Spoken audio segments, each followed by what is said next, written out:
Hello and welcome to the Reddit Troll. Today, shy people, what is your worst experience?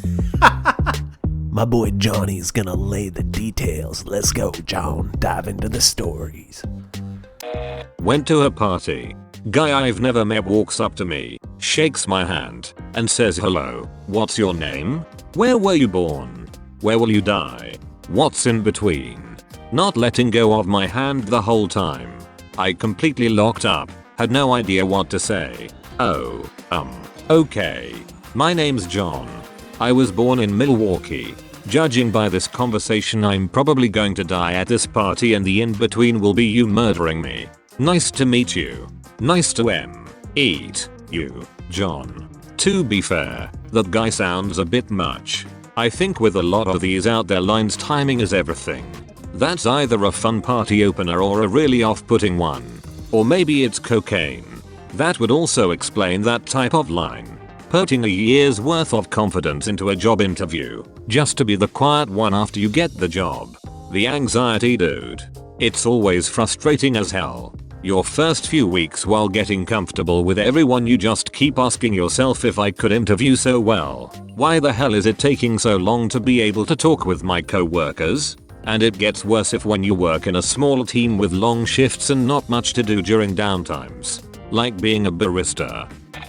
My outgoing mother announcing to everyone how shy I am. Got one better. My outgoing mother announcing to everyone that I must be cold as she dead stares at my chest. She did this during my teenage years. As a shy, anxiety-ridden teenage girl, holy frick. My mum asking me in a crowded car full of my classmates if I needed her help learning how to shower. I am struggling hard to try and think of what kind of context could have possibly been at play for her to have even asked you this question at all, let alone for her to have decided that publicly, among others, was a good course of action.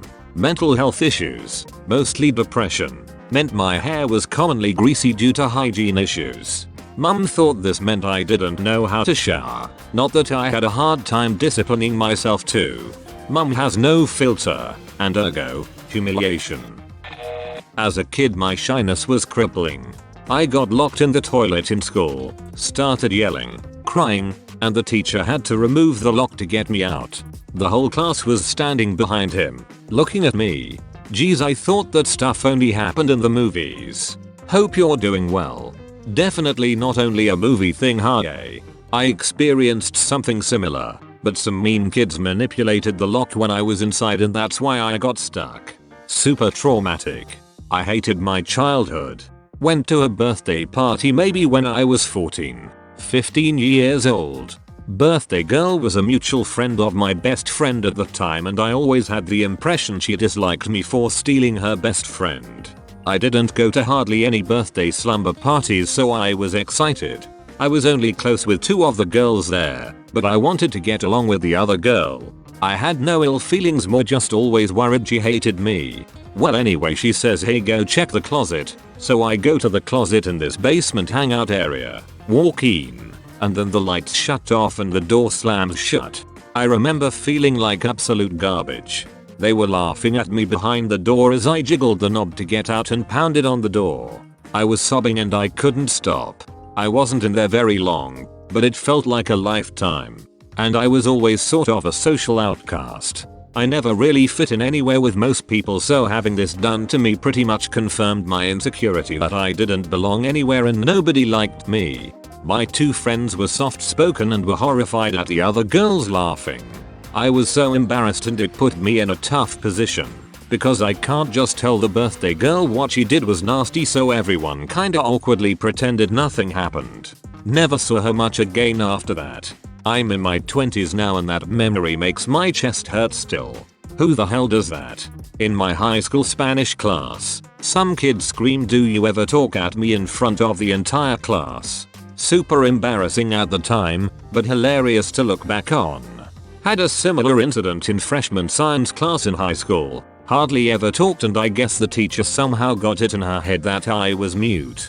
She came up to me early one morning just before class with a sign language interpreter and asked if I needed participating in class. looked her dead in the eye and said, "I can talk." She turned about 7 different shades of red before telling the interpreter they wouldn't be needed. Poor soul was just trying to help. No good deed goes unpunished. Teacher. I am a bit shy when first meeting people, so after getting to know me, I often hear, "When I first met you, I thought you were such a rich, cool." I get told that I seem intimidating, which I always find bizarre. When you don't talk, they don't know about you, what you like to do, where you're from, etc. So you become an unapproachable unknown. As someone who gets called intimidating a lot, this is enlightening. Thank you. I was in elementary and took a bus home each day. I missed my stop and I was so terribly shy and quiet the bus driver didn't hear me. He went on to pick up high school students and didn't notice I was still on the bus. The high school students were so sweet and kind. They alerted the bus driver and he took me home. My mum was freaking out by the time I got home. Happened to me too. Freaking wackiest tip I ever experienced. I expected these older kids to be dongs. Then they're the nicest folks ever. Yeah, learned much later in life looking back. Kids in middle school are pretty much the worst group of beings alive. They don't exactly mean to be, and not all of them are, but it's so common for these 12-13 years olds to be right in that spot where they don't quite freaking understand how horrible they actually are being, and people just brush it off as them being kids. In elementary school, everyone's loud and screaming and running around, just doing their best to not hit themselves. Middle school is the time of freaking sociopath for a few years where I learn what the hell empathy is. And then you hit high school where you get the typical teen rebellious phase, learning who they want to be, which I am sure is a nightmare for parents. But when I was in high school, some kids were just a-holes who like to put down others. But I have also seen those same kids get one step away from a full out ass beating, because some actually nice high school dude realized that it wasn't okay. I had a less than happy middle school life, so I'm a bit jaded here. But the amount of abuse and bullying and pure sociopathic behavior is nuts. Going to a crowded party with one friend who really wanted to drag you along, but then disappears. Where my damn panic button? Frantic button mashing. Time for the all Irish exit. I did that at a work party once. I made my appearance, said hi to the appropriate people, and then felt kind of uncomfortable for a while. Like not being sure what to do with your hands, but it's your entire person. Fortunately, the pack patio area was directly connected to the parking lot, so I was able to disappear when I noticed the opportunity. Next year my wife was around, so I had her as my social fallback in between interactions. Had a much better time. When you talk and people say things like, "Oh, I didn't know you could talk," or "This is the first time I hear you talking." In the same vein as this, when I was a shy kid, instead of a shy adult, I'd spend quite a while in my bedroom in order to get personal space away from my family, who are all chatterboxes.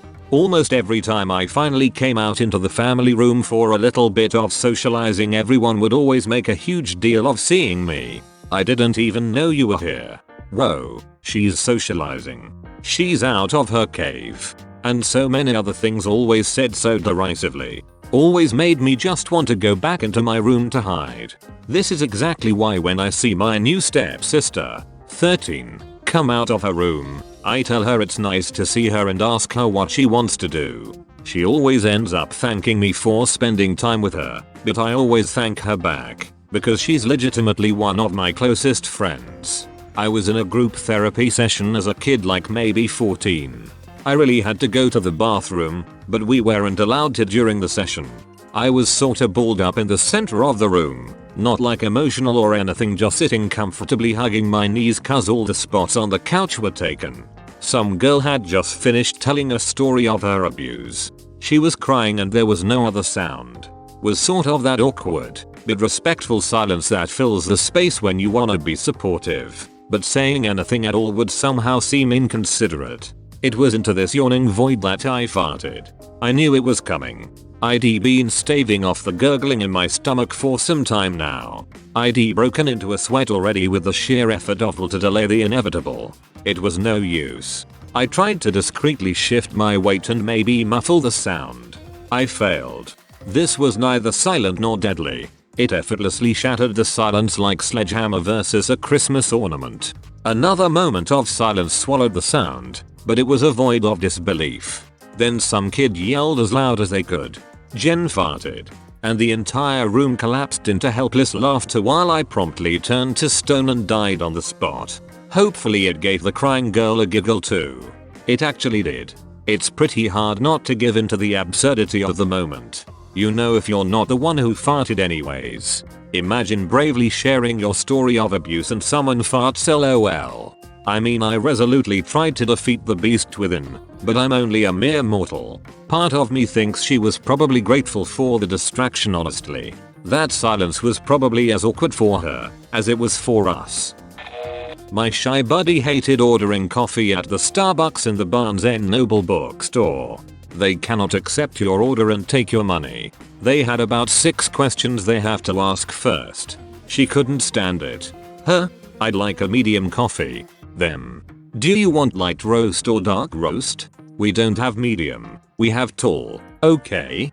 Do you need space for cream? What's your name? Are you part of the bookstore club? Are you part of the Starbucks points? I'm not sure if I'm remembering it right, but I think at least once she panicked and walked away mid-interrogation. It's worst when English is not your first language. I was in California visiting my brother and we stopped at a Starbucks and he asked me to get him a coffee. The person taking the order asked me what I wanted and I told her. She didn't understand my accent. I tried a few times. Then my brother came back and she looked at him and asked if I speak English. I'm from England.